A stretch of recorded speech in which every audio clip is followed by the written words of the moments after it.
Hello, thank you for joining us for How Public Benefits Support Employment.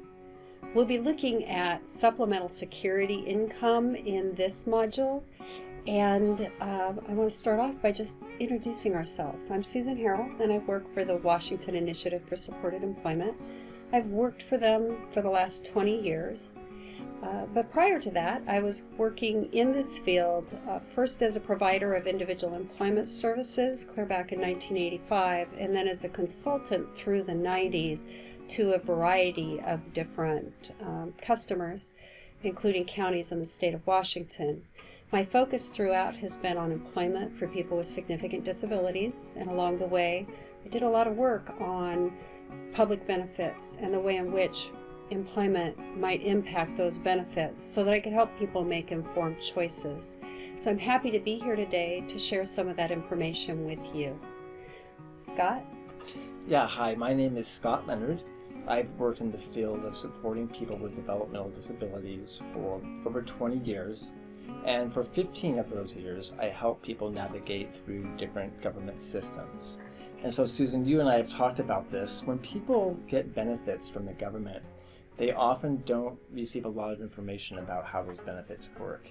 In addition, they also don't really receive a roadmap. How do you connect the different benefits in your lifetime, right? So as a benefits planner, what I've done is help people navigate through these different government systems to access the benefits that they need. And in the process, they learn about the rules around employment, that you can work and that you can make money, and there's opportunities to build wealth in the process. And it's been great having that opportunity to share that with individuals and support them on their journey to become successfully employed. Now for our agenda. We'll be covering SSI and talking about supplemental security income in an overview, and then we will also be discussing living arrangements and income, because both living arrangements and income can impact the amount of the benefit that somebody receives. And income includes both earned and unearned income types, which you will be covering more shortly here. And then we want to talk about work incentives. And work incentives are these tools that you can utilize to enhance the amount of benefit you receive, or the kinds of things that you can access through your benefits as you are going to work and maintaining those work efforts over time. And then finally, we'll be talking about resource protection, because really, it's not just about income when it comes to supplemental security income or SSI. It's about resources as well. Resources and or income in living situations can impact that benefit amount, since it is a low income benefit. So why is understanding SSI and work incentives so important? Well, we know from our experience that people get very afraid about what's going to happen to their benefits and may misunderstand what's going on when they start to see their benefits impacted across time as they increase their work efforts. That fear and misunderstanding can really get in the way of the success of the individual in employment. It also prevents the possibility of crisis, because individuals are better informed about what they are responsible to do and the impact of the things that they are doing in the process of becoming employed or receiving other income or support in their living situation. And if you don't know those things, it still may impact your benefit amount. So the more that we could share with individuals, the better off they are in preventing these large overpayments that we've seen people sometimes experience, which can be really frightening when you have limited income and really this very, very small benefit in the first place, but it's what you rely on. The additional things that happen are that people can learn that they can earn and save money. We're going to talk about some ways that they can remain eligible for SSI and increase their savings over time. So we can really help improve the quality of their life by giving them these additional ways, these additional tools for resource protection. And ultimately, we know that it improves employment and economic outcomes. A study that was done with the state of Vermont many years ago showed that benefits planning services result in increased employment rates, increased earnings, and interestingly enough, decreased medical expenses, because people, when they are contributing in their communities, which is what they're doing through employment, tend to be healthier, and therefore it decreases the medical expenses.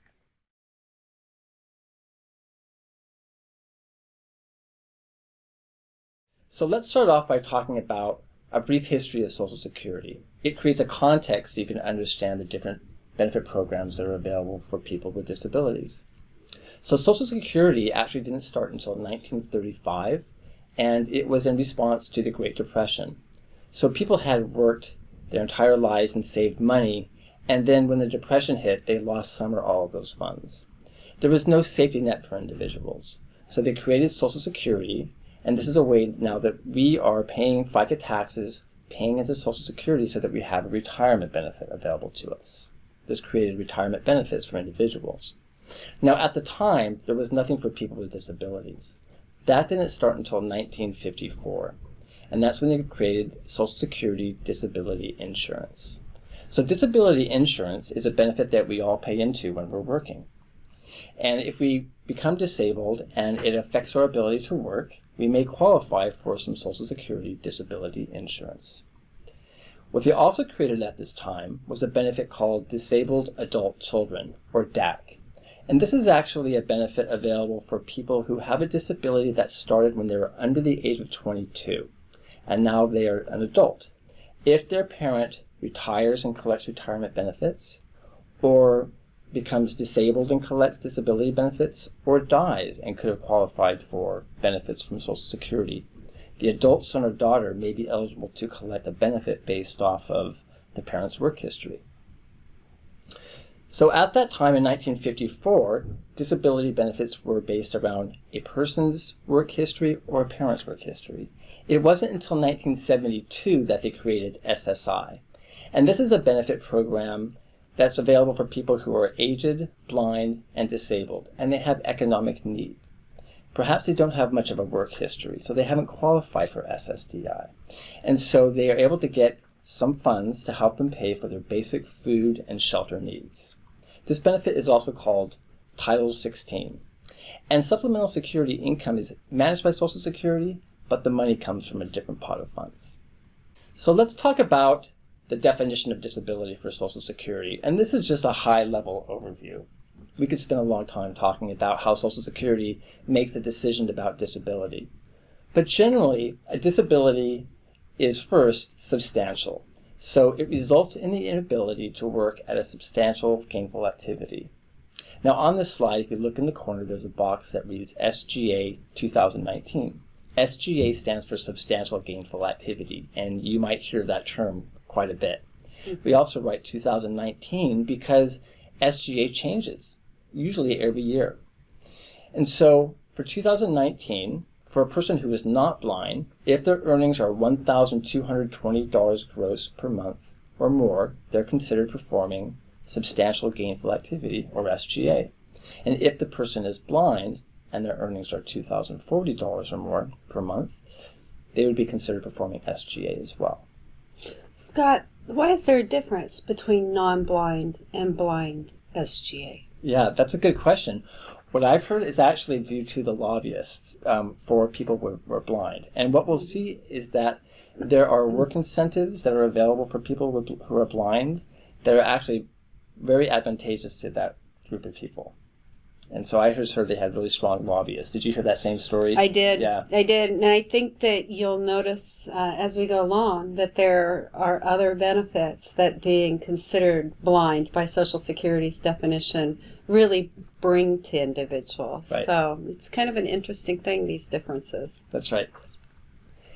So moving on, a disability which is substantial, and then also it needs to be considered terminal or long-term. So terminal means that it will result in death, or it's considered long-term, so it has lasted or can be expected to last for a continuous period of not less than 12 months.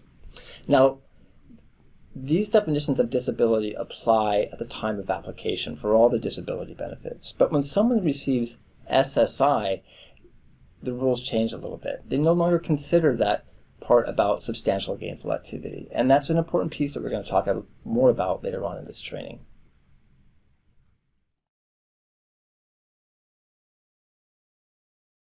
So Social Security has two disability benefit programs, and the first one that we're going to be covering is the one that was established in 1954, which is that Title II program, and it covers Social Security Disability Insurance, or SSDI.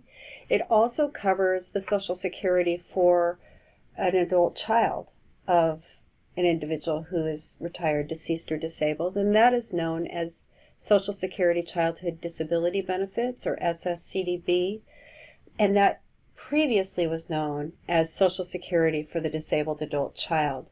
Well, we bring that up primarily because there are certain things in the world of Medicaid where they still use that term, SSDAC or DAC.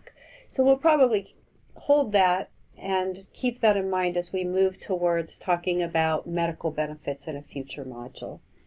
Now, some people call these Title II benefits SSA, or regular Social Security. Have you heard them do the same? Yes. And usually that's a great pointer that they're not talking about supplemental security income, or SSI.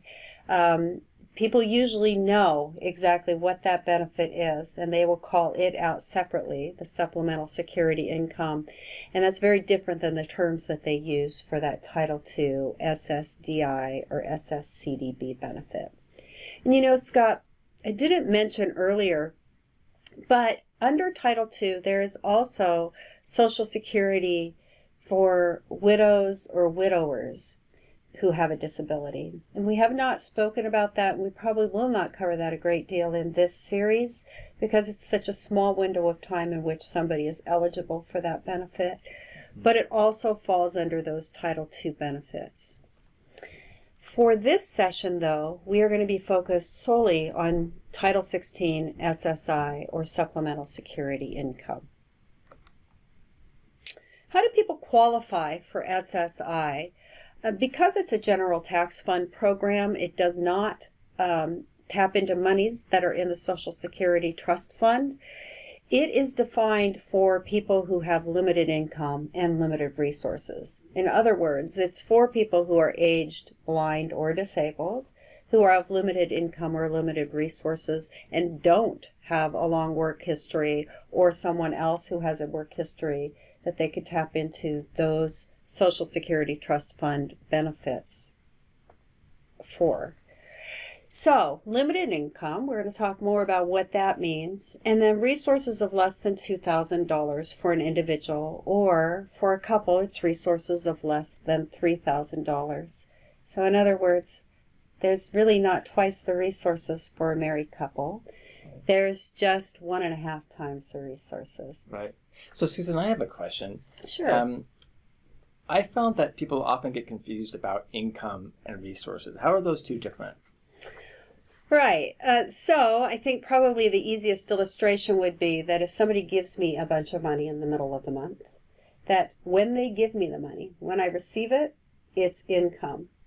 But as of the beginning of the very next month, very first moment of that very next month, if I'm retaining those dollars, then it is a resource, and it may count, it does count towards the resource limit, and it may make me ineligible for benefits. So the resources are only looked at the first of the month? Yes. Okay. And income is counted when it is received. Got it. So how much is the benefit? The federal benefit rate, or FBR, for 2019 for an individual on SSI is $771. And then for a married couple, if both spouses are receiving that supplemental security income benefit, the amount is $1,157 for both spouses. So here again, 1.5 times the amount that an individual would be eligible to receive is attributed or remains for a couple to receive in the maximum benefit amount. But how much is paid depends on the amount of income that the individual is receiving or the couple is receiving, as well as the living situation. And the reason for this is that supplemental security income is intended to provide individuals with the means to take care of their basic needs. And if they have other monies or other supports in taking care of their basic needs, then that's going to start to impact the check amount. You'll also notice that on this slide, we have the medical benefits noted under each of the different disability umbrellas, disability benefit umbrellas. And under SSI is Medicaid. Now, this doesn't mean that you have to be on SSI to get Medicaid, but it does mean that those people who are on SSI are automatically eligible for Medicaid. And in fact, the rules for Medicaid are defined under the same Social Security information that applies to SSI. So we're talking about limited income and limited resources unless there is something specific that applies that allows those things to not count when it comes to Medicaid. And you'll also notice that on the Title II side of things, when people are drawing a benefit off of their own or somebody else's record, somebody else has paid in or they have paid into Social Security, that the benefit that comes with that for medical coverage is Medicare. So that is the benefit that individuals automatically eventually get after a period of time when they've been on Title II benefits. Again, that doesn't mean that somebody on Title II wouldn't be eligible for Medicaid as well as Medicare, but the provisions of the coverage for Medicaid are defined in SSI rule.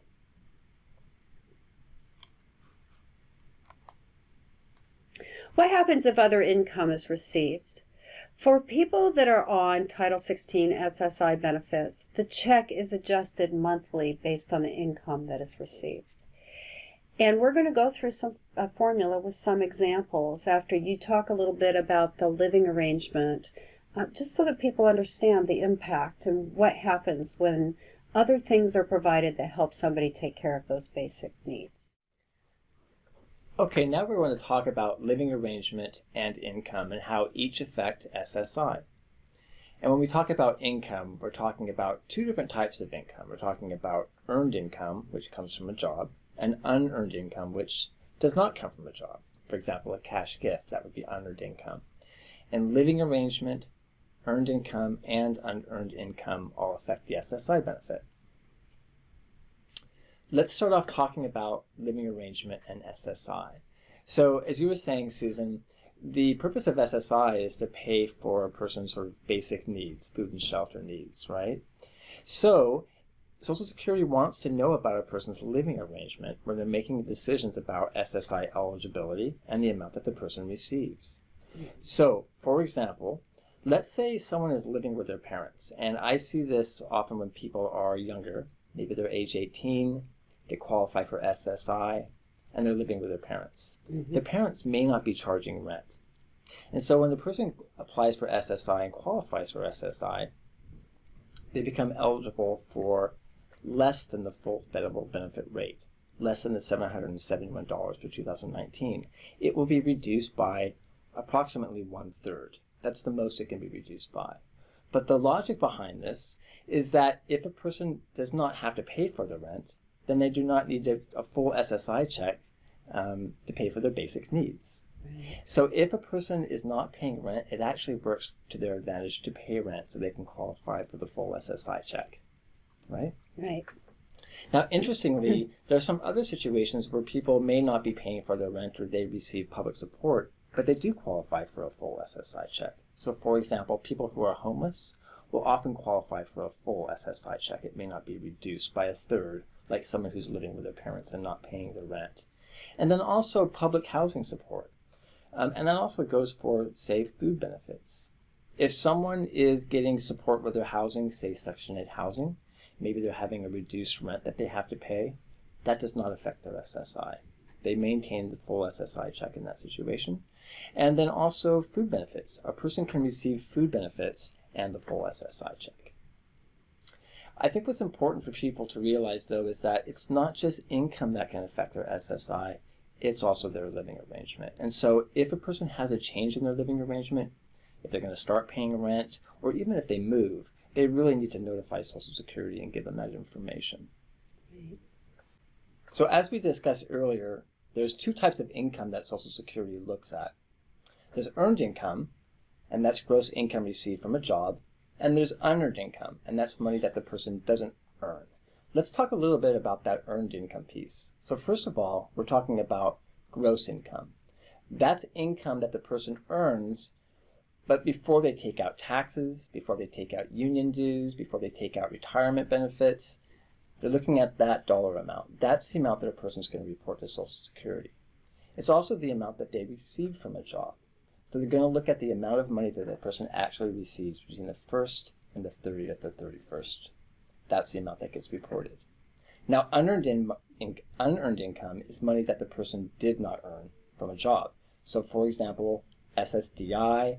SSDI is another benefit program that we talked about. That's considered unearned income. So if a person has SSI and they qualify for SSDI, it will have an impact on their SSI benefit check.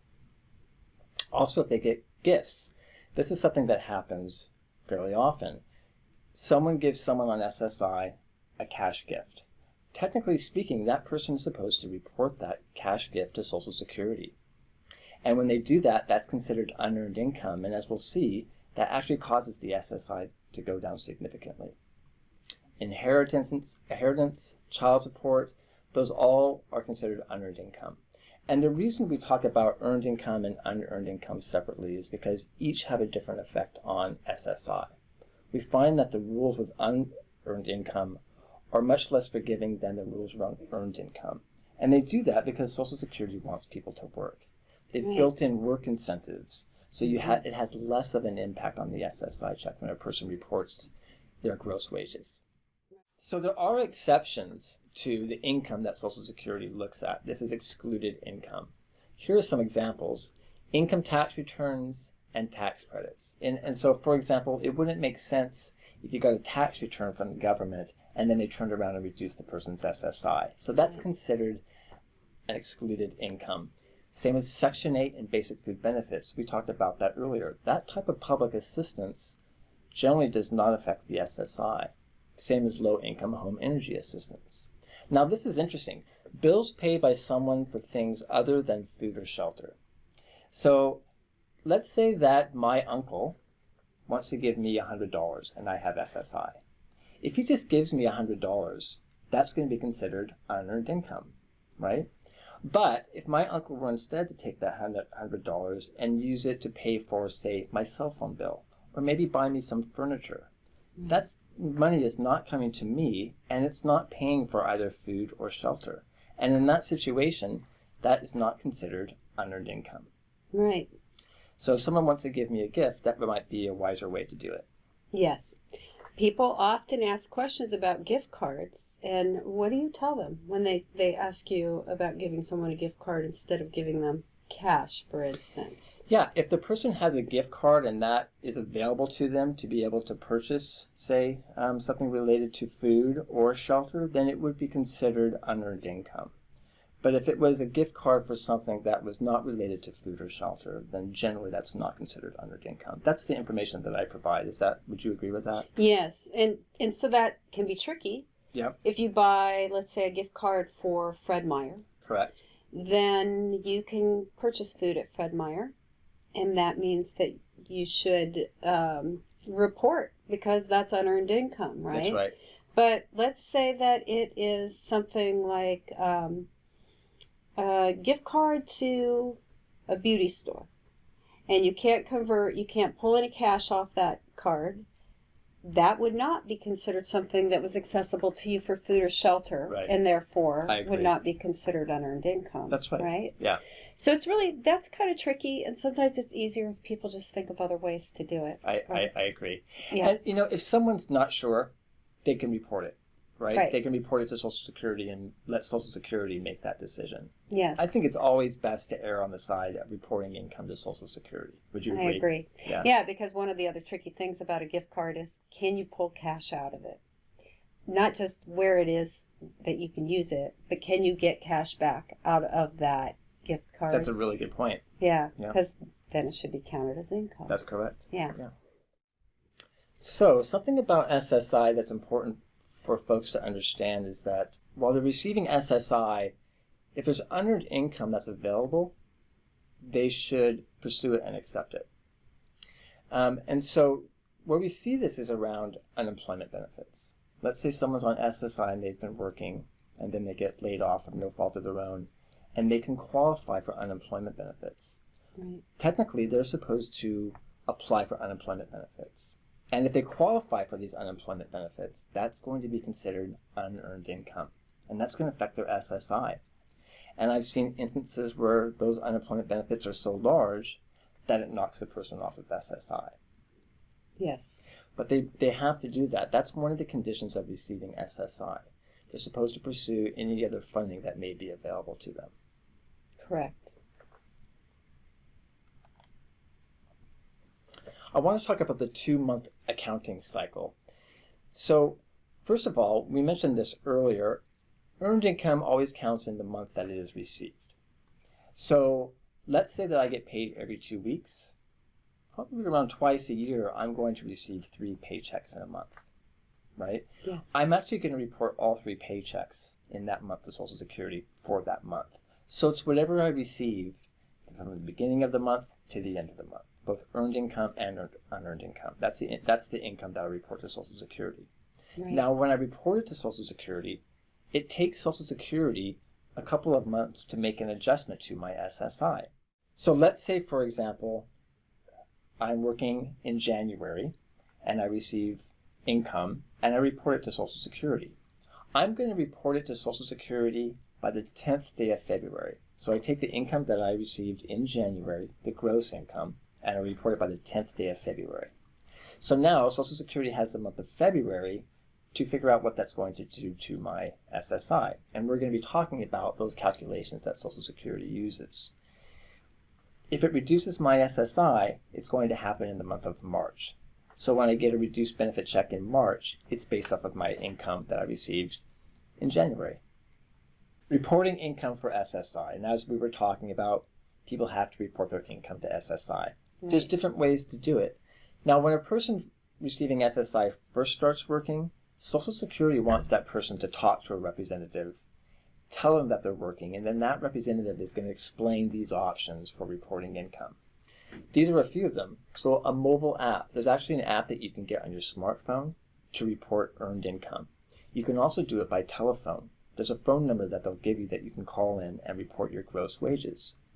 There's also a website here on the PowerPoint that people can go in and they can report their income. Lastly, they can do it by mail, or they can go in person at the local office.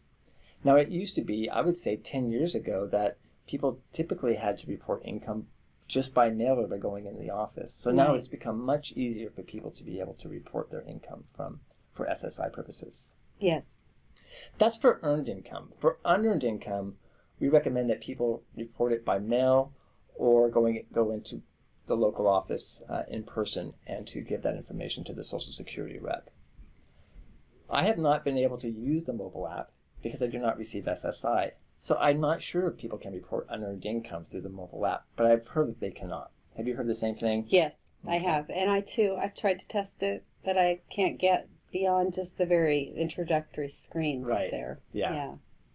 One tip is that if you're going to be mailing anything into Social Security, I recommend you do it certified mail.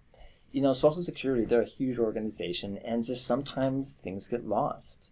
If they lose something, there's no evidence that you actually sent it in unless you mail it in certified. You mail it in certified, you get a receipt when they receive it, and that's your evidence. So if ever that's contested, you have proof of that. What about people, though, who report by telephone or even maybe by mobile app or in person at the local office? How do they track so that they can prove that they actually reported? My understanding is when people report through the mobile app or by telephone, they get at least with the mobile app, they get a confirmation. They get a confirmation email of what they've reported. If they were to go in person at the local office, I tell people that they should write down the date that they went in there, who is it that they talked to, and what is it that they talked about. If the Social Security rep gave them any advice, probably not a bad idea to write down that advice as well. Right. And I found that if you have some documentation and you go into the local office and you're going to give it to a Social Security rep, you can ask them to make a copy. Yes. And then they'll stamp it as received, and then you have that's your receipt that they actually received that documentation. And I think even with the other mechanisms, it's not that difficult to write down the date that you reported. And if you just do that on a regular basis, then you have a running record all in one place with your pay stubs. Yeah, that's right. I think that's really good advice. And so just a high-level view of this, Social Security does do redetermination reviews. They tend to do this on an annual basis, but what I'm hearing is that actually they're happening less frequently than annually for some people. And this is an opportunity for Social Security to get information about the person's income, resources, and living arrangement. Even if a person is reporting their income on a monthly basis, they're still going to have to go through this redetermination review. Right. And this tends to happen in person, by phone, or via mail. So now we're going to get into discussing income, both earned and unearned, and the various exclusions or work incentives that can be applied before counting the remaining income towards the SSI benefit. So in this table, we have broken out the different types of income, and the reason for this is that with SSI and unearned income, you are only allowed a single general exclusion, up to a $20 general exclusion before the rest of the income is countable. And with earned income, you are allowed additional work incentives like a $65 earned income exclusion and an additional 1/2 earned income exclusion, in addition to that $20 general exclusion that we were able to apply with unearned income only. And then there is also the breaking out of these exclusions when you have a combination of both unearned and earned income. So we're going to work through some examples utilizing the SSI federal benefit rate for 2019 of $771 for a single individual in our examples. Now, I just want to make sure that people are aware that you can go and get the updated numbers annually, so that you're operating with the most recent federal benefit rate when it comes to SSI, in order to assure that you really are pretty accurate about how much money you can expect to be receiving after countable unearned or earned income is applied to the SSI federal benefit rate. I think people on SSI will often get a letter that will explain the increase of SSI if that occurs at the beginning of the year. But I know when I'm wanting to research this, I just do a web search, FBR 2019 or whatever the year is, and Social Security does a pretty good job of showing the past amounts for FBR and the future amounts for FBR, at least for the next year. Yes, and the other thing is that even if an individual receives a letter, if they do the shoebox storage method, filing, they may not be able to access that at the point when they need it. And so it's really good to be able to figure out how you can use search terms to find this information at any time without having to dig back through a bunch of information to try to find that letter. Well, that's so true. And when people receive SSI, they receive so much information from Social Security, correct? Right. Often monthly. Yes. And so it'd be really easy to miss that information. Yeah, for sure. So the first example is with unearned income and SSI. So let's say that I have somebody that gives me $200 in a cash gift. And the first thing that I'm able to do is apply this general exclusion of $20. That's an exclusion that can be applied again to any source of income up to that full $20 amount, but only one time per month can the full $20 amount be applied. That leaves the person with $180 in countable unearned income. So we've completed this first step in determining countable income, and in this case, countable unearned income. We then move to the SSI federal benefit rate of $771, and what we're trying to determine is how much is that check going to be adjusted in that third month after I've received this $200 in a cash gift. So $771 is the SSI federal benefit rate for 2019. I subtract that $180 in countable income, and that means that my SSI will be adjusted to $591. And then finally, this is a step that I recommend to help people understand how much money do you actually have completely given the amount of money that you've been given or you've earned during a given month and this adjustment in your SSI check. So if we take the $200 cash gift and we add that adjusted SSI amount of $591, it brings us to a total gross amount of $791. So in this situation, it's a good illustration of how much unearned income truly impacts the SSI benefit rate, right? That's the right. amount that you actually receive. Because there's really only just that one general exclusion of $20 that people can apply. Right. So if my aunt or uncle wants to give me $200 in cash, they might be better off just giving me $20, right? That's right. Yeah. Exactly. Interesting. So the next example is with SSI and earned income. Now let's say, for example, that somebody has a job in which they are getting paid $800 per month in gross wages. Mm-hmm. Now, remember that $20 general exclusion that we were able to use with unearned income. Here we get to apply it to earned income, since there isn't unearned income in this situation. Okay. So we're going to take that $20 general exclusion, and then we get to apply an earned income exclusion. This is a work incentive. It only applies to earned income, and therefore it really is an incentive for people to work. And it's $65. Not that impressive, right? But still, it's something. And that brings us to a subtotal of $715 so far in countable income. But then there's another earned income exclusion, and this one is pretty powerful. It means that you're really only counting 1/2 of the remaining earned income towards your SSI benefit. So it's called the 1/2 earned income exclusion, and you divide that subtotal of $715 in earned income by 2, by 1/2, and it brings us to $357.50 in countable earned income. And then finally, we move to taking a look at what that does to the SSI check. So with an FBR of $771 for an individual for SSI for 2019, we subtract that $357.50, and that leaves the individual with an adjusted SSI check of $413.50. So here we go.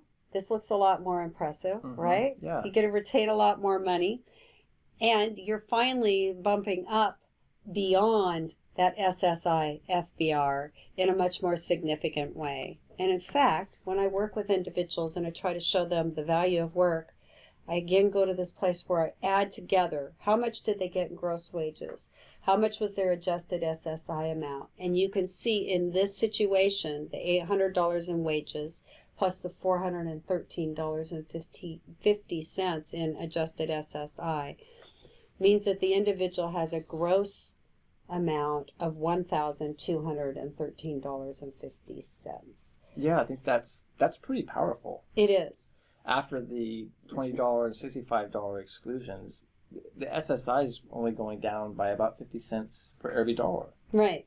So you can actually come out with quite a bit more money in your pocket from earning wages as compared to just getting a cash gift. Right. Yeah, that's a good incentive for work. Truly pushes you towards work efforts. Yeah. It's the only way you have more money. Right. Of any value anyway, right? It's a way to work your way out of poverty. Right. And a lot of the time, people are just afraid that work is going to impact their benefits to the point that they don't want to do anything that would do that. They might even work at a point where they've only got the $20 and the $65. So a total of $85 that they're earning each month. And what a shame when they could be pocketing so much of what they're earning in employment beyond that. Right. You know, one of the myths that I hear is that you can't earn any money on SSI, or you can't earn more than $771. And this shows that both of those are completely incorrect. Right. Yeah, I have absolutely. a question about this, Susan. Sometimes I work with people who have 2 jobs. Do they apply that $20 general exclusion and the $65 earned income exclusion twice for the income from each job? No. Okay. So what they do is they add the gross wage amount from any and all earned income together before they apply these exclusions. Okay. Our next example is a situation where someone is getting both unearned income as well as earned income when they're on SSI. So let's say that this individual on SSI is receiving a cash gift of $200, and they also earn $800 gross in wages per month.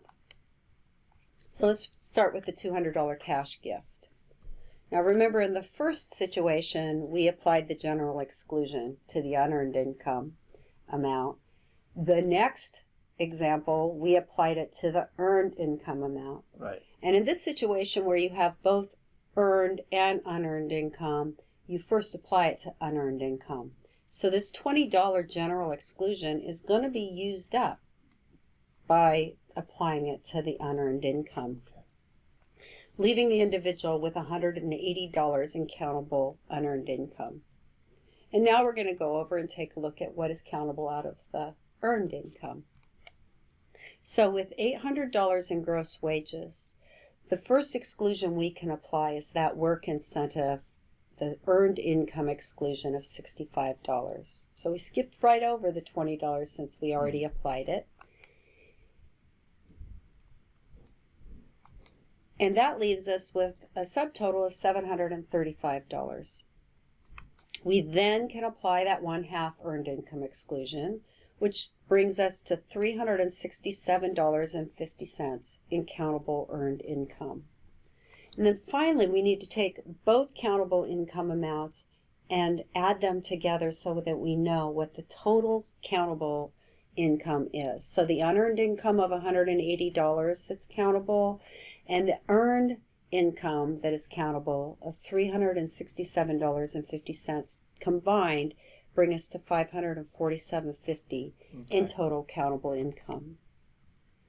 And our final step would be to figure out with SSI how much is going to be subtracted from my SSI amount based on this total countable income. So if I apply this $547.50 to the $771 SSI federal benefit rate for 2019, it brings us to an adjusted SSI check of $223.50. So finally, if I want to show the individual how much they have in total, adding the $200 in the cash gift plus the $800 in gross wages plus the adjusted SSI amount of $223.50, that means that the individual has a total amount of $1,223.50. You know, if I first looked at that, someone receiving a cash gift of $200 and then also making $800 gross, that's a lot of money coming in. So you would just think that the SSI would go away at a glance. But actually, they still come out with over $200 of SSI. Yes. Yeah. And it really does show that even if you're receiving some unearned income, right, if there's still SSI remaining, you benefit greatly from work, that you can really enhance how much you have in total by working in this scenario as well. Right. Yeah. I have a question, Susan. Let's say someone is on SSI and they have $800 gross per month from a job, and then they qualify for some SSDI. Yes. And that SSDI, say, is $200. Yes. Do they do the same calculation? They absolutely do, because Okay. SSDI is unearned income. Okay. As you mentioned earlier, when you went through all of those examples, all of those things, unemployment, child support, somebody giving you money, you know, whether it's in the form of cash or a gift card that can be used for food or shelter, SSDI, SSCDB, those other Social Security benefits, those are all unearned income. Additional work incentives. So earlier when we were going through the calculations, we were talking about some exclusions that are available for people with their earned income. And now we're going to be talking about some additional work incentives. And what these work incentives do is they can actually, in addition to encouraging a person to make the decision to work, it can allow them to receive some extra money back on their SSI check. And we're going to go through a few of these. The first work incentive we're going to be talking about are impairment-related work expenses, or IRWIs. And IRWIs allow a person to keep more SSI when paying for certain expenses. So these expenses must be first paid by the beneficiary. They need to be for the impairment, so they need to be related to the person's disability in some way. They need to enable the beneficiary to work, and they have to be reasonable in price. Now, the amount of that expense paid, it can be deducted in the SSI calculation, which we're going to show you. And when they work in the amount that the person is paying for this impairment-related work expense, they can get some money back on their SSI check, up to half of that expense. Here's some examples of impairment-related work expenses. So, for example, medications, job coaching, medical devices, medical supplies, some transportation, and medical services might all qualify as impairment-related work expenses. Now, I say might qualify because someone needs to establish an IRWI first with Social Security. So, for example, if I'm paying for something out of my own pocket that's related to my disability and necessary for work, I let Social Security know. And then I also need to provide some evidence that I've made this payment out of my own pocket. So I'll often bring a receipt for what I've paid for. And then Social Security makes the decision of whether or not there is an IRWI that's in place, and then they work that information into the calculations. So here's a calculation example using IRWIs. So here's a person earning $800 gross per month. This is the exact same amount that we were talking about earlier. Yeah. And in this case, this person has a $300 IRWI. They're paying for something that's disability related and necessary for work. So we start off with their $800 in gross wages. And we're going to follow the exact same format that we have with the other calculations. Social Security doesn't look at $20, that's a general exclusion. And then they don't look at $65, that's an earned income exclusion, which brings us down to $715. Now, normally what they would do when calculating SSI is they would take $715 and divide it by 2. And that's the amount that would cause the SSI to go down. But with an IRWI, let's say I've reported the Social Security, this $300 IRWI to Social Security, they subtract it here in their calculation. So they take $715 minus the $300 for the IRWI equals $415. And now they take the $415 and they divide that by 2, which equals $207.50. That's the countable earned income. That's the amount that causes the SSI to go down. Right.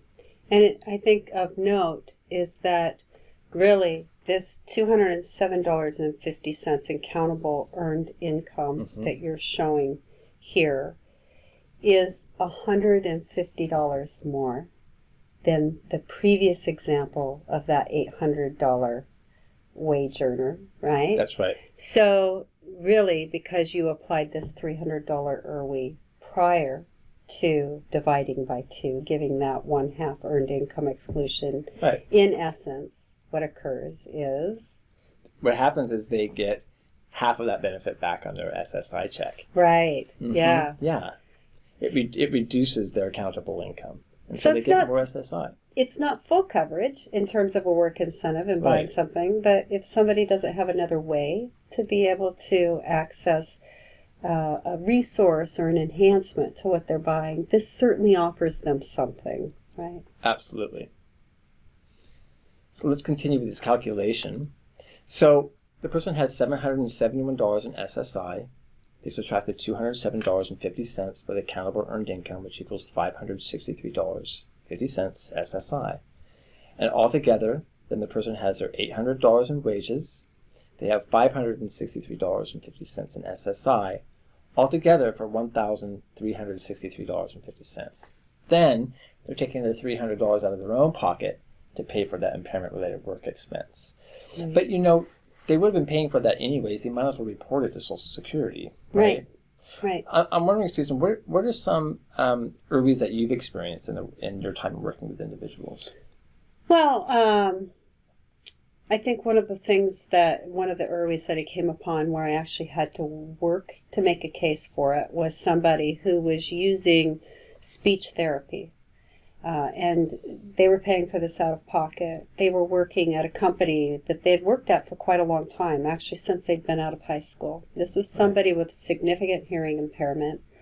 And when he was in school, he got therapies associated with his schooling, with his school experience, and had gotten quite good at being able to communicate verbally with folks in a way that they could understand.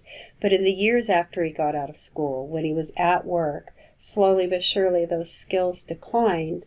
And his job coach and his mother and he were talking, and it seemed like this was impacting his ability to have those relationships in the workplace. And they were concerned that he wouldn't advance. He wouldn't be as secure in his job if there were cutbacks, if he didn't have those good relationships with folks, because over time, people started to communicate less and less with him as they were struggling more and more to understand him. So he was going to speech therapy, and I was contacted about the situation, and I just started looking into it, and I really felt pretty strongly that this was something that was related to his impairment. It was related to his work because it had to do with his communication in the workplace and his job security, and he was paying for it out of pocket. There wasn't other coverage. So being able to understand what the three key pieces are, you can figure out a way to make a case, even if it's a non-typical kind of a situation. Originally, Social Security said no. They didn't want to cover that because he, had worked before just fine. Why did he need it now? And we really had to explain what had happened and how he had received this previously at school, and that his skills had declined over time in terms of his ability to clearly communicate verbally, and why it seemed like a really important thing for him and essential to his work. So that was kind of unusual. I've also heard of people using an IRWI to pay for the amount that it costs them to charge their wheelchair at home at night, because those motorized wheelchairs can be quite expensive. So I work with a lot of people that work in benefits planning, and one of the stories that was shared with me was an IRWI that an individual utilized in order to cover the cost of the electricity, which amounted to like $75 or $100 a month, to charge the motorized wheelchair at home at night, because that was an expense that the person was incurring because of their impairment.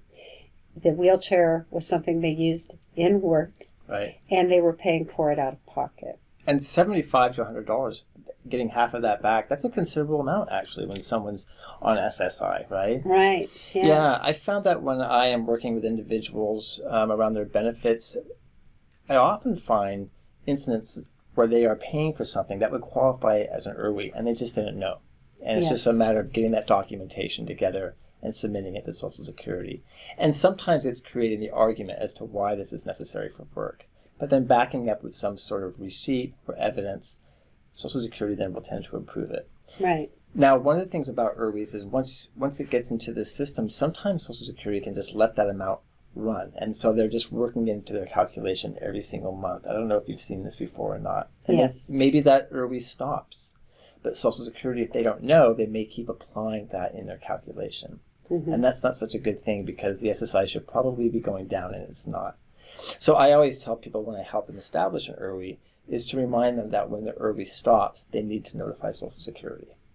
And sometimes for individuals, it's a lot to remember. When to report, how to report, all of these different things. Yeah. And sometimes, even if the IRWI isn't fluctuating, I recommend that people just report as they report their wages. I think that's a good idea. Yeah, then you're in the habit and you can manage things a bit better. Because if you're in overpayment, it's still your responsibility to pay it back. So it's best to try to stay as safe as you possibly can. Yeah. Yeah. Good advice. Blind work expenses. So these are work incentives that are available for people who experience blindness. Now, that blindness needs to be established by Social Security standards. It can't be a person who says that they have trouble seeing. Social Security has to say, yes, this is your disabling condition. But once they have that established, they can take advantage of these blind work expenses. So these are expenses that are paid for by the beneficiary, and they enable the beneficiary to work. And the amount of the expense can be deducted in the SSI calculation. It sounds like an IRWI, but it's actually different than an IRWI, and actually works out much better for folks than IRWIs. We were talking about that earlier, about there being lobbyists who helped create some better rules for people who experience blindness, and this would be an example. Yes.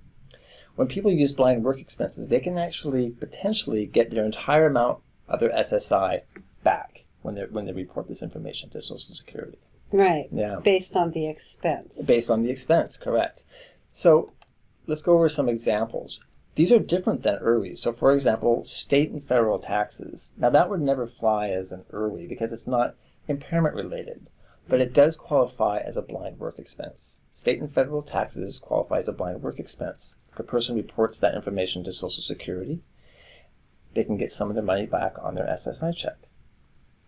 Union dues, mandatory pension contributions, reader services, childcare, transportation, and meals consumed during work. That's always surprising. Yeah. But if someone's going to work and they're consuming meals during that time, they can actually claim that as a blind work expense. Right. Yeah.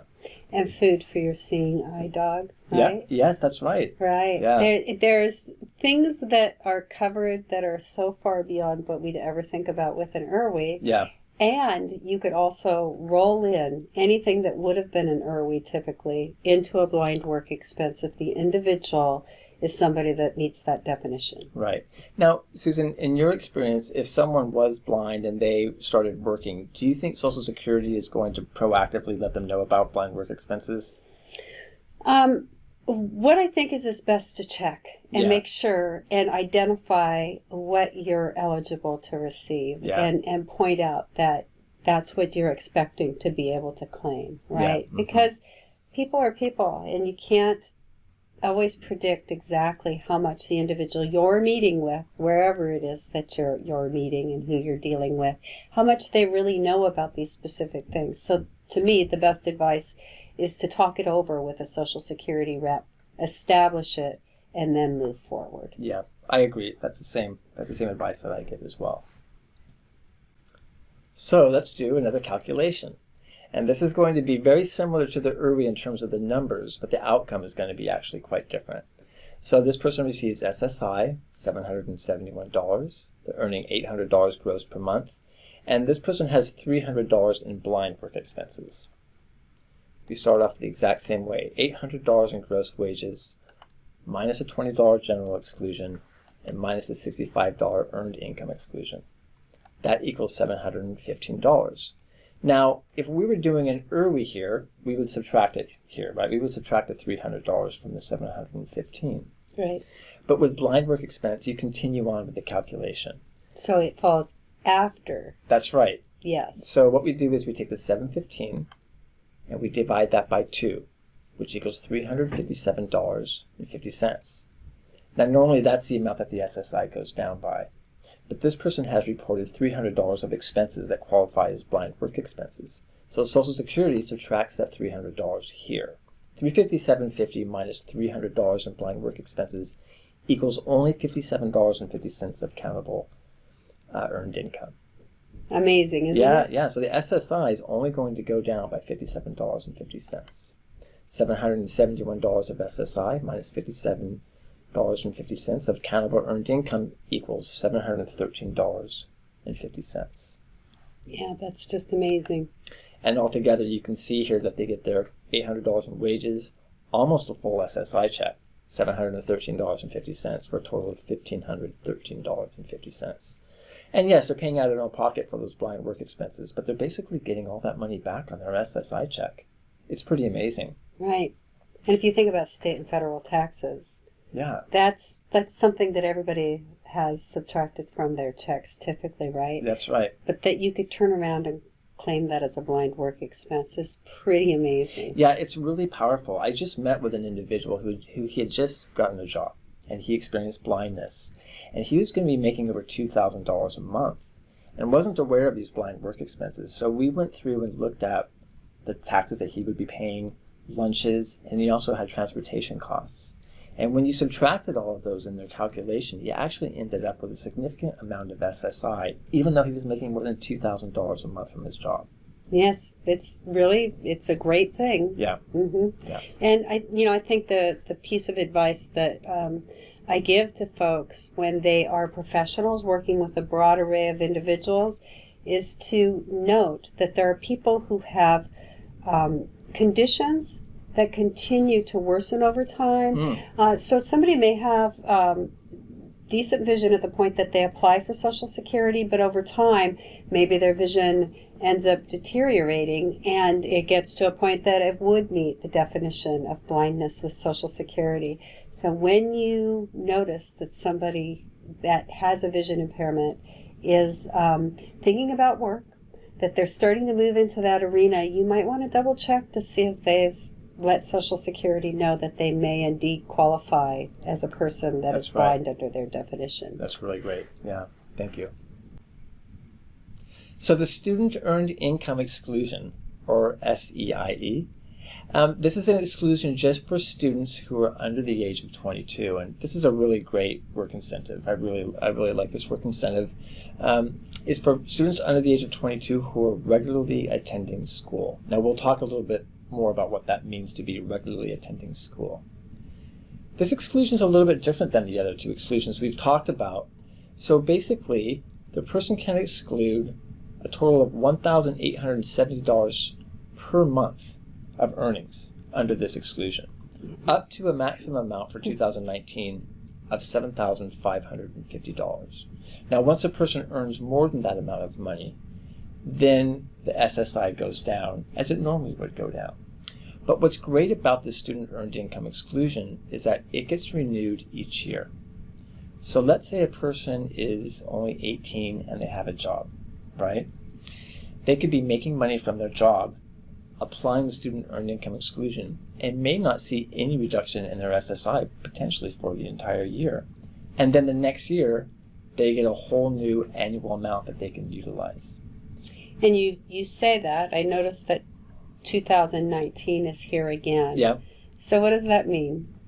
Well, that means that that amount is going to change in 2020. Is that what you're referencing? Yes. Yeah. Yes. And it's one of those things that we were talking about, the federal benefit rate or substantial gainful activity. It's really helpful for people at the end, towards the end of the year, to go online and just do a web search on this Student Earned Income Exclusion 2020. Right. And it's probably going to show up and say what the new amounts are going to be. Well, they actually have all of this information in an interesting format. Right. That's their cost of living That's adjustments, right? Mm-hmm. So you could, even if you wanted all of this information in one document, do a search. For instance, for 2020, you would type in 2020 COLA increases SSA. Right. Right? Or something of the sort. And it would bring up all of these various numbers where you could compare what it was in 2019 and then see what it's going to be or what it is in 2020. That's right. So regularly attending school, what does that mean? Well, there's a couple different possibilities. If someone's in grades 7 through 12 and they're in school for at least 12 hours a week, that would qualify as regularly attending school. If they're in college for at least 8 hours per week, that would qualify. And that also includes online schools, if it's approved by Social Security. So my understanding is people need to check in with Social Security to make sure that that online school qualifies for the Student Earned Income Exclusion. And then also if someone's in a training program to prepare for employment, and they would need to be in that training program for at least 12 hours a week. Now this includes the high school transition programs. For a lot of individuals who are in special education, after their senior year of high school, they go into a transition program. And part of that transition program is to help people build the skills to be able to be employed. So they may be working during that transition program. That would qualify as them being in school. And so that the wages that they're making while they're in the transition program, they could utilize the Student Earned Income Exclusion and potentially receive an entire SSI check during that time. That's pretty amazing. Yeah, it is. Now, people need to let Social Security know about this, again, just like any other work incentive. And what I found is Social Security wants a lot of evidence about the school that the person is going to. For example, sometimes I'm seeing when people are in a transition program, they might want a letter on school stationery. and that letter, someone, perhaps a teacher or someone at the school says, yes, this person is enrolled in this transition program. They want to make sure that the person is meeting this regularly attending school standard. A few other things that's really useful to know about the student earned income exclusion is that, let's say the person has summer off and they're working, but they're going to go back to school in September. They can actually still use the student earned income exclusion during the summertime, even though they're not actively in school, as long as they're under the age of 22. Yes. Right? Right. Now, once you hit age 22, you can no longer use the student earned income exclusion. Or once you get to where your summer isn't sandwiched by 2 periods of time in school, That's right? Mm-hmm. So if you complete the program in June, that summer of work isn't going to be excluded. No, the that's earnings from that, if you're not returning to school. That's right. In the fall. One of the questions that I get asked is, what about homeschooling? How does that work? I think homeschooling actually does qualify as regularly attending school, but you have to provide the right documentation for them to approve that. Is that your experience? Yes, it definitely is. And really what I would recommend is, rather than having our audience be able to figure out all of the ins and outs, that being able to spot someone who could benefit from a student earned income exclusion or any of the other work incentives, and being able to explain it is the most important thing. Right. But working out all of the complexities is something where you might want to contact a benefits specialist or a benefit planner. I think that's a good idea. I know that there's policies just about that topic, but those policies are not always so easy to understand. No. So it's useful to bring in a benefits planner who can go through that and make sure they understand all the parameters of how homeschooling can qualify for this. Right. Those policies, even for people like you and I that have worked on this for a long, long time, are sometimes not so easy to understand. They're challenging. Yeah. Okay, so we're going to do a calculation example. This one's actually fairly straightforward. So here's someone on SSI, they're a student, and they get a job and they're earning $800 gross per month. They start off with $800 gross per wages, and then they immediately apply the student earned income exclusion, right? $800. They're immediately not going to look at any of the gross wages, which we know right away that means that the person's going to qualify for the full SSI check. Now, we ended up using the entire calculation here just so you can get comfortable with it, but $800 minus $800 of student earned income exclusion equals $0. If you subtracted the $20 general exclusion and the $65 earned income exclusion, you get 0 again, and then you take that 0, you divide it by 2, that equals $0 of countable earned income, and that means that SSI of $771 minus 0 equals $771. Essentially, the person who's working and making $800 gross per month, that student gets a full SSI check of $771. Right. For a total of $1,571. That's a lot of money coming in. It is. This is why this is my #1 favorite work incentive. Yeah. And I have found lots of people that had no idea about this. They worked during these years when they may have qualified for a student earned income exclusion, and Social Security didn't spot it because they may not consider that somebody would still be a student when they're over the age of 18 and under the age of 22. So, it's been a real shame to see that this, my favorite work incentive, be overlooked when you could really benefit from it. That's right. I think people just don't get that information early on when they first qualify for SSI benefits. That's my experience. Yeah. Right. Another good reason to connect with a benefits planner. Yes. Okay, the next work incentive is PASS, and PASS stands for Plan to Achieve Self-Support. So let me just tell you a little bit about what a PASS is, or we call them PASS plans. It almost looks like a business plan, but it's really tied to the person's work goals. And the person fills out this plan that states, this is my work goal, and these are all the costs associated with my work goal, and I'm going to be paying for these costs to eventually arrive at my work goal. And that usually when a person arrives at that work goal, that means that they're going to be making some money and have a reduction in their benefits. Okay, so that's the idea about PASS. And it's a mechanism where people can set aside some of their income or resources other than their SSI, because you can't set SSI aside because they need that for their food and shelter costs. And that money that they put into the PASS plan, it's excluded, and it allows them to get some more money back on their SSI check, or it may actually allow them to qualify for SSI. And interestingly, we talked about how SSI has a $2,000 resource limit.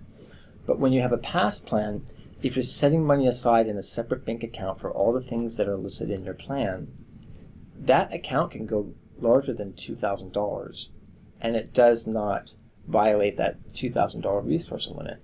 Right. Yeah, it's considered an excluded resource because you're going to be using it to pay for the things that you need. Right. Yeah. It's pretty incredible. I mean, it allows people to do things they might not otherwise be able to do in terms of building a training program to achieve better earnings in a career, being able to hire the people they want to help them be able to do different things. Right. I've had people take tutoring and buy computer equipment to be able to go forth and prove that they can do a bigger, better job and get a promotion at work. Yeah. People have bought vehicles. Yeah. And and sometimes it's just a matter of them getting job coaching or being able to roll other kinds of important expenses, things that help them to achieve a higher earnings level, into a plan without waiting for another funding source to come around to approve that. That's exactly right. And the things that your person is paying for in their PASS plan, it doesn't have to be disability related, say like an impairment related work expense. Right. If a person needs interview clothing, that can be folded into a PASS plan, right? Or like you said, a computer, or it could be a vehicle. If you can tie it to the work goal and it's reasonable in price, it could get approved. Right. And I've seen PASS plans as short as 6 months. I've seen PASS plans that go on for 3 years or longer. Yes. These PASS plans are essentially like a living document as well. So you make predictions about what you need to get to reach your work goal. But what we find is that the future isn't exactly as we predicted. And so you can amend your PASS plan over time. And if that gets approved, you can kind of have some shifts in what you're paying for and how long it's going to take for you to reach your work goal. Yes. They're really great work incentives. So let's talk about PASS with earned income, and then we're going to talk about PASS with unearned income. Just as an example so you understand the calculation. So this person has SSI and $771. They're earning $800 gross per month, and they want to write a PASS plan. Okay? So they write it, and it gets approved. This is what happens. They have their $800 in gross wages. They don't look at $20 for a general exclusion. They don't look at $65 for the earned income exclusion, which brings us to $715, just like we've seen with the other calculations, right? They take this figure and divide it by 2, which equals $357.50. This is the amount that causes the SSI to typically go down. When you write a PASS plan, you say, okay, well, I'm going to take this amount of money and set it aside in a PASS account. And Social Security knows that you're taking that amount of money and putting it into a PASS account. So then they move on to this next calculation. They say, okay, that $357.50, you're going to take that and move it over into a PASS plan. So if you subtract $357.50 from $357.50, it means that it looks like you have 0 countable earned income. Right. Right? $771 of SSI minus $0 of countable earned income equals $771 of SSI. This is just a calculation that they do. So altogether, the person has $800 in wages. They get their full SSI check of $771, which equals $1,571. Now they're taking $357.50 and they're putting it into a PASS account. And from that PASS account, it's going to be paying for things that they need. But here's the deal. The total actual income, after you subtract the money that goes into a PASS, is $1,213.50. That's the exact same amount of money that if they didn't have a PASS plan, they would have had altogether. Right. Right? So it's essentially, they're putting their own money into this account and they're getting all of it back on their SSI check. When their income matches a level where they can maximize SSI. Yes, that's right. Sometimes people don't get the full amount back, but in this instance they do. Right. And that account can build, and that can go over $2,000, and it may pay for things that the person needs to be successfully employed. So I get this question quite often. What about paying for buying a house or paying your rent? Yeah. that is not why they have past plans. It is not to help pay for someone's rent or to buy a house. And it's really hard to tie those to a work goal, right? Right. But there could be accommodations that the person needs at their home that help them be able to get to work, or structures in place. And that might be billable through a past plan. Right. I find that if they can put it into a past plan, and Social Security will make the decision whether or not to approve it. Right, which is really filling out that paperwork. That's in essence an application Yes. for approval with a past plan. Right. And Social Security will say, that seems unreasonable, this seems reasonable, what does that have to do with your job? Right. All of that, right? Yeah. But, for instance, let's say an iPhone and some apps. If somebody could tie that to being able to have a structured way of going about performing tasks in their workplace. Yep. If it was considered to be reasonable, right, even though the individual used that at home as well as work, would that be something that could be approved? Absolutely. Right. Absolutely. Yeah. And again, Social Security will make the final decision on that. But, I think as people move towards their work goals, they identify things that they need to be successful. And if they have a past plan, they can work it in there and see if it gets approved.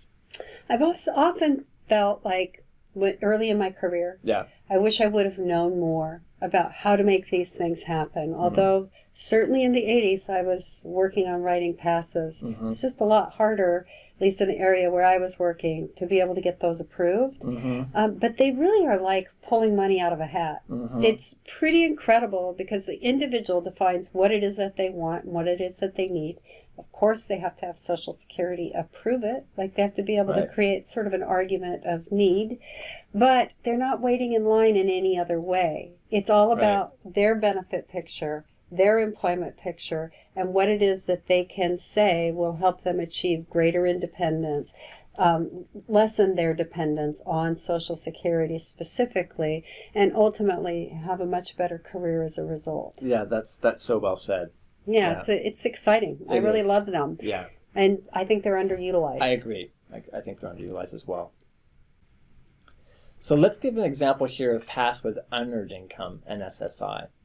So this person does not receive SSI. The person receives $800 in SSDI, and they write a past plan, right?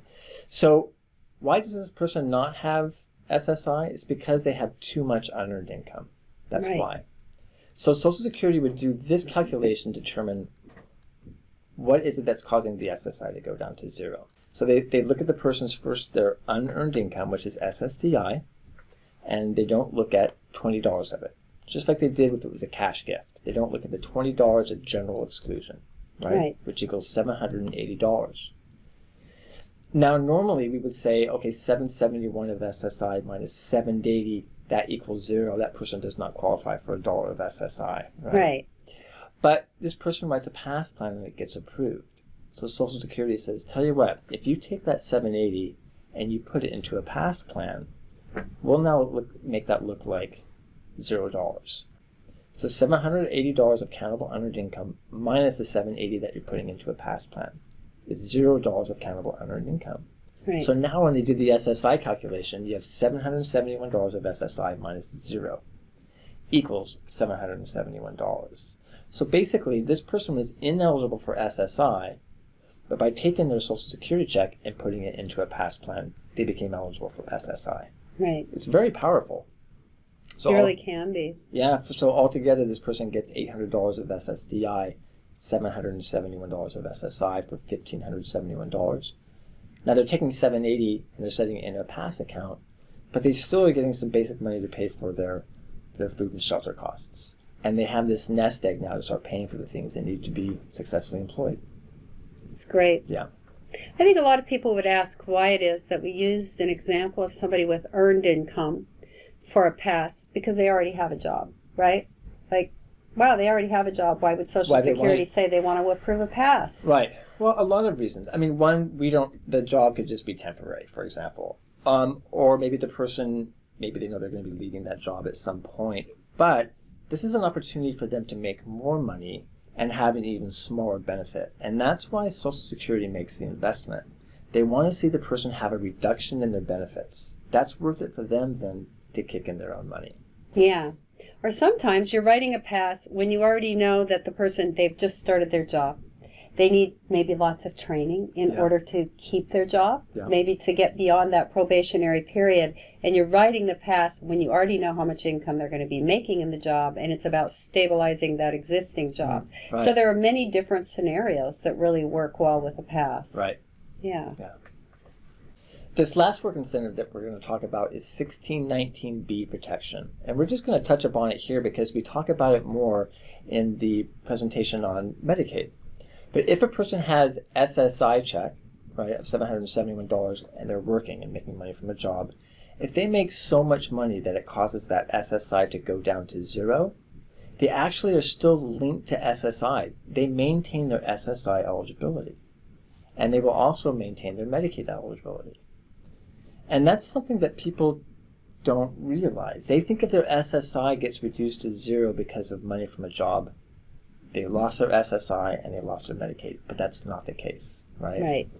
And so there's some conditions. The person they have to need Medicaid in order for them to apply 1619B protection. They must continue to experience a disability, continue to follow all the SSI rules, and their earnings have to be under an annual threshold. So we listed this threshold here for 2019 of $33,480 per year. That's really high. What that is saying is that if the person just from their job makes $33,480 per year or less, they could qualify for 1619B.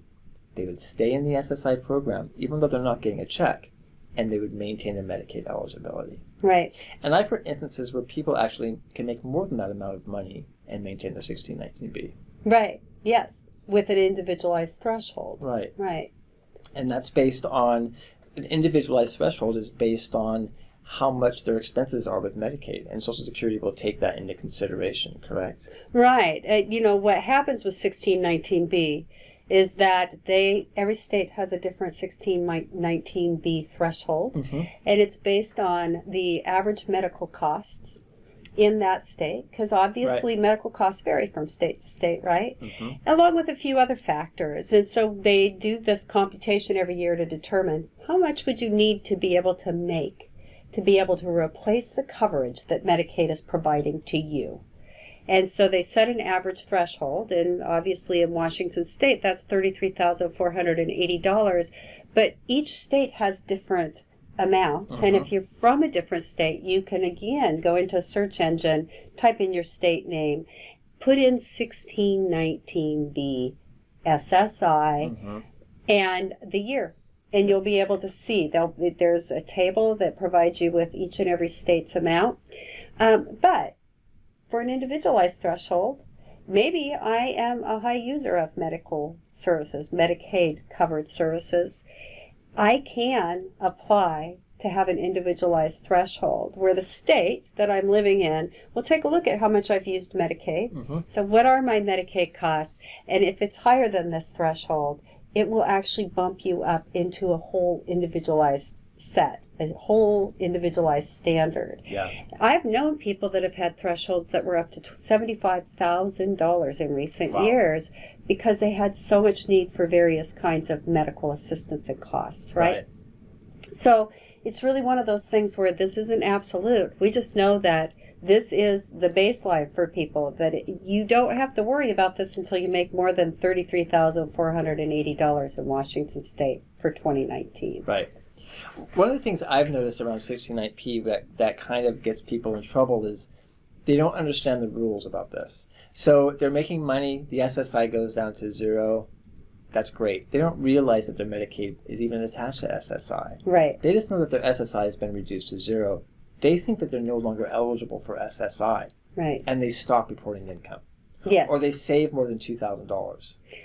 And they violate the rules of SSI, and then that can kick them off of 1619B. So you have to follow all the rules, and people need to continue to report their income on a monthly basis. Which is why we really have to try to get the word out to people so that we can provide the support and information that individuals need to be able to continue to proceed in pursuing their dreams in terms of employment and careers and not have to worry about these things. There's a lot of complexities. And the more that everyone knows about this, the better we're able to support individuals in being able to go to work and continue to move upward in their work efforts and make more money over time. That's right. So now we're going to move into resource protection. And really, we're going to cover two key things that you can do to protect your money, the money that you're saving, from counting against that resource limit of $2,000 for a single individual, $3,000 for a couple under the SSI, and often most Medicaid program rules as well. So the first one I want to talk about is special needs trust. These are ways that people can set aside assets that would normally disqualify them from SSI or Medicaid. And there are some provisions that allow these to be considered protected from the resource limit. Primarily, it cannot be used for food and or shelter. Now, that's not a big surprise, since really supplemental security income, SSI, is all about basic needs, right? If something can be used for food and shelter, then it's going to count either as income or resource, or maybe both, depending on what period of time we're talking about, right? So it has to be something that the individual cannot access for food and or shelter, which means that it is usually managed by someone else, and the money is paid out as a reimbursement to the individual if they've already expended the money, or paid directly to a vendor. And that could be somebody that provides services or equipment or other things. It could be airline tickets or things like that, where the individual gets a benefit, but it's not food or shelter. I see. And individuals, the individual themselves or the family members or friends can contribute, depending on the type of trust, right? There are different types of trusts, but those are not difficult to configure and figure out.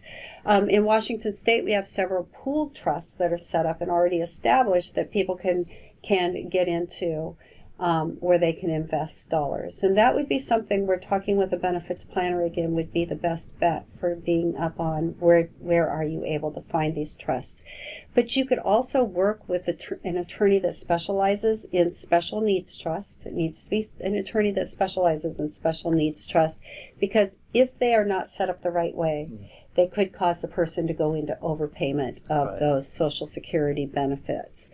But it's certainly a nice way to allow people to be able to have the best benefit from their dollars or the gifts that people give them, like we were talking about earlier on, without it becoming a problem for them. The second way that we wanted to highlight in order to protect dollars from counting against the resource limit is this thing called an ABLE account, it stands for Achieving a Better Life Experience.